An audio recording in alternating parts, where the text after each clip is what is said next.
who said, this is the greatest time to be alive as a musician. Because of all the stuff that's out there. There's literally nothing you cannot buy. There's true. Yeah. Everything is out there. Sometimes it's even a bit too much. And while you were mentioning Guitar Summit and while I was mentioning Guitar Summit, so I was there every time it took place. But for you, it was the first year going to Guitar Summit.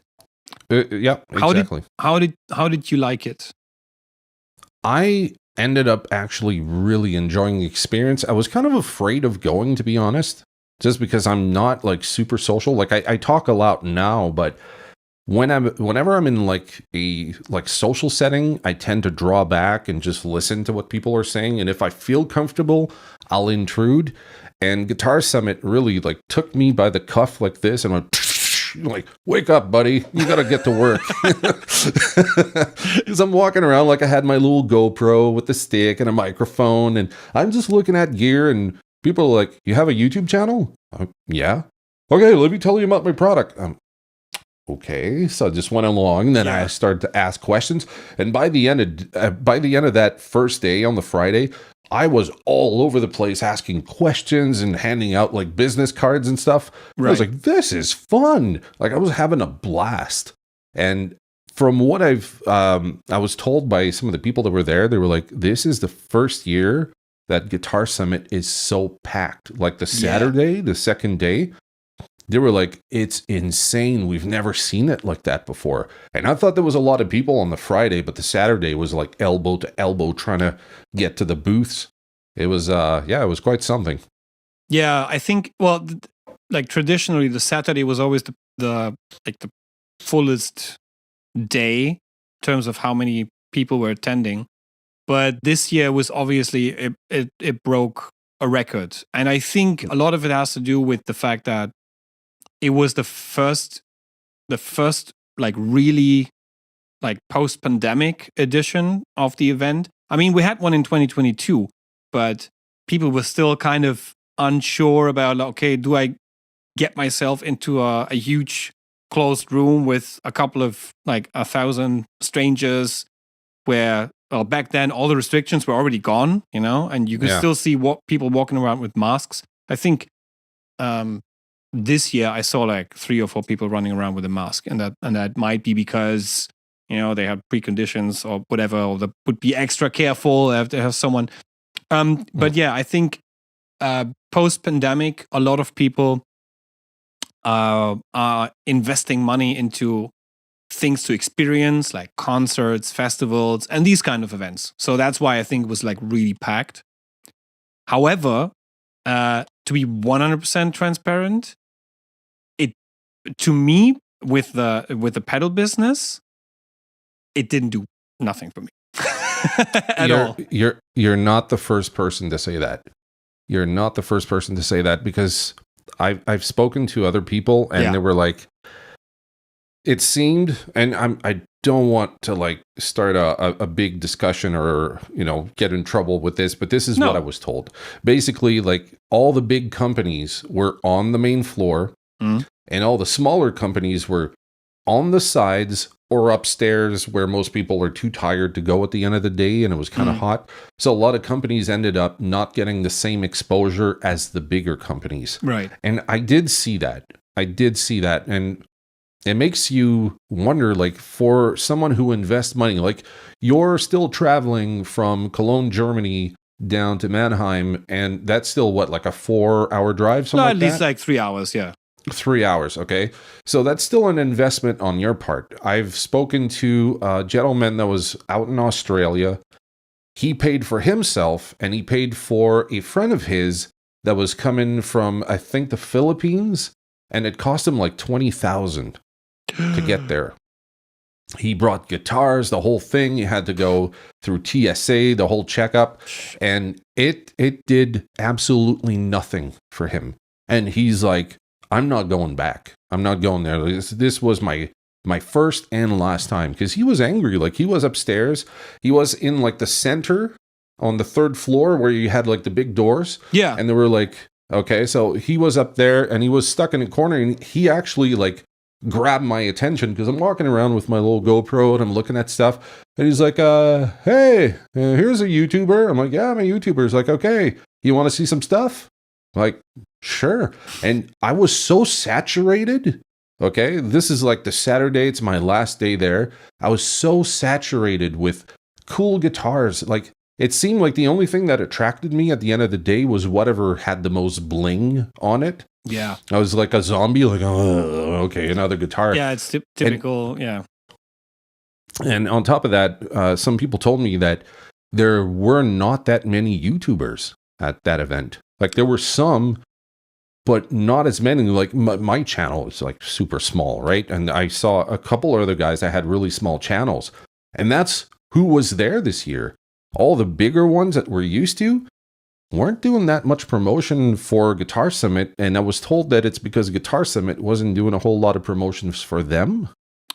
Yeah, so like, there was a there was a discussion going on about. So here's what Guitar Summit offers to YouTubers. They offer you to pay for your hotel, which is already like taking a big chunk out of your travel expenses, because hotels, whatever kind of hotel you're staying in Mannheim, it's always going to be costly in some way. Plus, the hotel was actually directly connected with the event, so you just go out of your room and then through the main hall, and then was this bridge kind of going over to the event, which is, I mean, super convenient. So they're paying for your hotel, and they are even paying for the food you consume and the drinks you consume during the event. So over the day, you do not need to care about like food and all these things. This is what they can do for you as a YouTuber. Now, if we're talking about smaller or medium-sized channels, for them, that's already a great thing. They just need to pay for their travel expenses. And then if they do their job well at the event, they can get into a lot of partnerships with brands, and you'll obviously are getting paid back in a way that you maybe take some gear with you to demo directly from the event, or they send you something afterwards. You stay in touch. So in some way, you'll get it repaid. However, if we look at some of the bigger channels, it seems like the more subscribers these channels have, the higher the demands. And obviously, some people make like a lot of money with. I mean, I've heard. I can't confirm that. I don't know if it's real, but I've heard like people that like Mary Spender, for example, they take $5,000 for a video. If they make a kind of a sort of a review video, which is like a lot of money. So obviously, at that level, you have different demands, and you want to be paid for your work, because you're going to go to the event and you're going to make, I don't know, 20, 25 videos, maybe 30 videos if you're organized. And then imagine you get, let's say you get 800 per video. I've heard about people with 50, 60, 70,000 subscribers getting 800 a video paid if they do a video at home. Now, let's say you can make 30 videos and you think, okay, that's like 30 multiplied by 800. That's the amount. So obviously, they have certain demands. And I think what they wanted is they wanted their logos on the website of Guitar Summit. Like all the other partners that work together with them, like Premier Guitar is a partner of Guitar Summit, for example. And a couple of other companies who are like active contributors or like media partners, they get the logo up there. And since YouTubers, if you look at it, they might be considered media partners as well, maybe in a different sense. Yeah. So, and apparently they didn't get that, so a lot of people didn't show up. That explains it. Yeah, and that's why if somebody comes around with a camera who looks like someone who is like creating content for YouTube, was like, "Oh, you're a YouTuber? man, come around. That's why there was that. Yeah, that explains it. Because I since it was my first time there, and to be honest, like I've been doing this for 5 years, but I haven't had any of like the networking experience with people in the industry yet. So I've been doing this on my own, like just like isolated in my room. I kind of do this thing. It's a creative outlet for me more than anything, because financially I don't live off of YouTube. I cannot, right?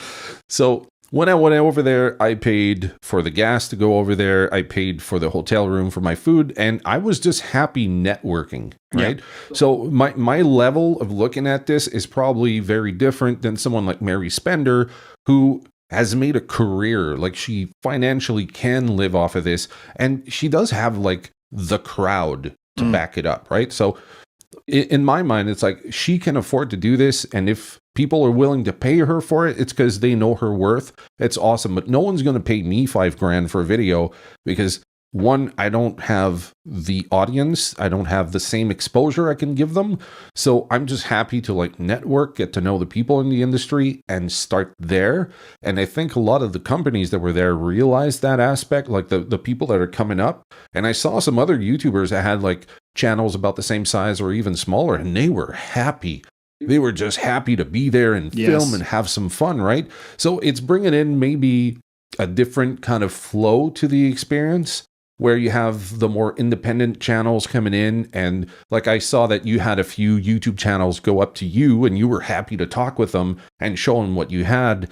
And they were happy to just discover new products that they can show their audience. Yeah. We don't get a whole lot of views from those, because I mean, if I'm going over at, let's say, Ibanez, and you have like an Ibanez artist that's there, and you can interview them, of course you're going to get way more views on that video. But if you go over to a smaller company, and the small company takes the time to talk to you, and you can post that up, they're happy because they didn't get many people coming over to them and talk about their pedals, right?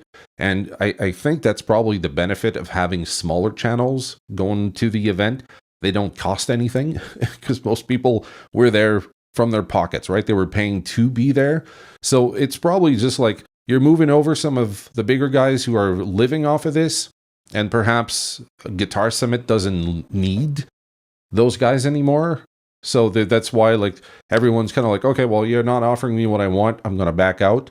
And it's making room for the smaller guys to come in. And you know, there's also, I mean, there's obviously also a limit to what an organization. So essentially, Guitar Summit came into existence when Frankfurt's Musikmesse was dying slowly, because it became just way too expensive. And then first it affected smaller companies, and they were like dropping out, and they're not coming again. And then at some point, it was the big companies who said like, okay, it doesn't make sense for us anymore. One of the first big companies was Fender. Fender had like so back when I first went to Musikmesse, you came into the main guitar hall, which was Hall 4, huge hall.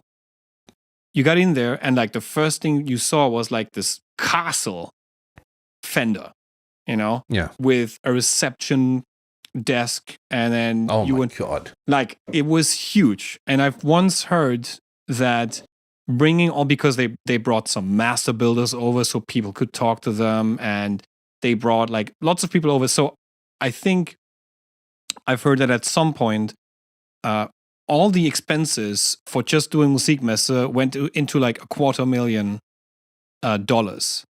Wow. So like $250K for like the hotels, the flights, the booth setup, and everything. Plus obviously the rent of the space, which wasn't cheap back then, and it became more expensive. So at some point, Musikmesse is dead.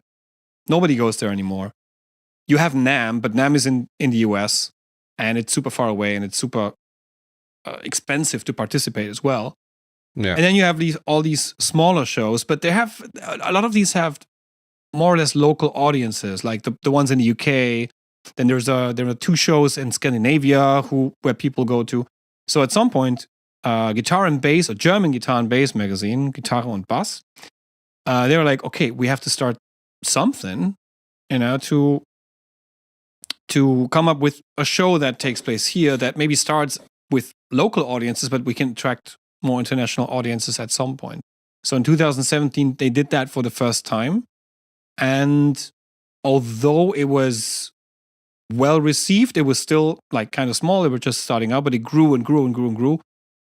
And now it's like really huge. But there is still a limit to what this organization, which is obviously the publisher behind Guitar und Bass, is like the organizer. There is a financial limit to what they can do and what they can offer people.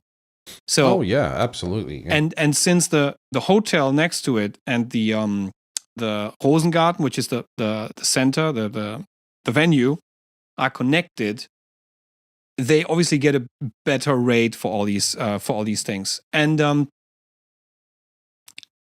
if that's the maximum they can do, then obviously there might be some bigger YouTubers, bigger YouTube channels who are like, yeah, I can't do that. I can't pay for my travel expensive because I'm used to getting paid everything, and or I'm getting this and this X amount euros or dollars per video, etc., etc. So there's a limit to these things, but I think what's going to happen over time is that we are going to see more small and medium-sized channels going there. I also don't think that the organizers made that much of an effort to really communicate to a lot of people, hey, YouTubers, come here. We're going to pay your hotel. You don't have to worry about food during the day, and report from the event. I think that they didn't do a very good job in kind of promoting that offer, which is why maybe not a lot of people were there. Yeah, and people like myself who didn't even know that was a thing. Like I went there and, I paid for all expenses, but I was happy to do it just for the experience. But at the same time, I didn't even know it was going on. Right. You're the one who told me, right? You said, oh, okay, we're going to launch the Arc of Tone on the first day of Guitar Summit. And I wanted to be there. So, I could walk around and, get some feedback and all this stuff. And like I started out with like my vision for Guitar Summit was so small. It was just, I'm going to go there and I might film some content and maybe I have like a couple videos, but it's just for the fun of going there. If Guitar Summit had something in place that would attract smaller and medium-sized YouTubers, it would have been like a very different event. Because now that I've been there once, now I know kind of the dynamics, right? You got the big ones, like the big companies that have new products and stuff. And if you go there, those are guaranteed hits. People are going to come and watch your videos. But then you got all the smaller ones that no one know. And if you make a video, you might get like 96 views on it in a month. But it doesn't matter because you're still putting it there. So if someone's looking for it and you made a good video about it, it's there. And that was kind of my vision when I went there. And if I get the chance to go next year, that's what I intend to do, because there's so many companies I missed because I didn't know that. I thought everyone was getting like fair exposure. Yeah. And I'm like, I'm not going to talk to this guy. There was already 10 people at their table. Yeah, but it's probably the only 10 people they got the whole time they were there. I just happened to walk by and get the impression they had a lot of people talking with them. And, I've talked to companies that were from France, from Belgium, Germany, Italy, like all over the place. And everyone's like just grabbing you, like, come over to my table, show you what I got. So yeah, there was a fun experience though. And yeah, I want to do it again next year. If I get a chance, like if I don't have to move back to Canada, I want to go back again. And I know that there's another event. I can't remember if it's in March in Italy. I think it's called in Padua. Is that a place? I think so. Yeah, I think it's called the Guitar Show or something like that. Yeah, I'm gonna have to look it up again. But someone told me when I was over at Guitar Summit, someone said there's an event in Italy and it's starting to grow and people are really starting to talk about it. And there's not enough YouTubers. I was like, I don't know. Maybe a vacation in Italy would be nice. I've actually heard that they do a different thing with YouTubers where they say they're actually going to pay some of the expenses to YouTubers, and they're gonna have the people renting a booth space if if they want people to go there, to like YouTubers to go there and make a video and make content around their stuff, they're actually going to pay more for the rent. So there's an upcharge for, like, let's say I go with my pedals and I go there and they say, do you want YouTubers to go to your booth and create content? I'm like, yeah, 100%. And then it's like an upcharge, maybe 100 or 150 euros. And then they actually like funnel people to the respective booth. So that could be cool. Yeah, it could be cool because it's it could definitely account for some of the travel expenses, you know.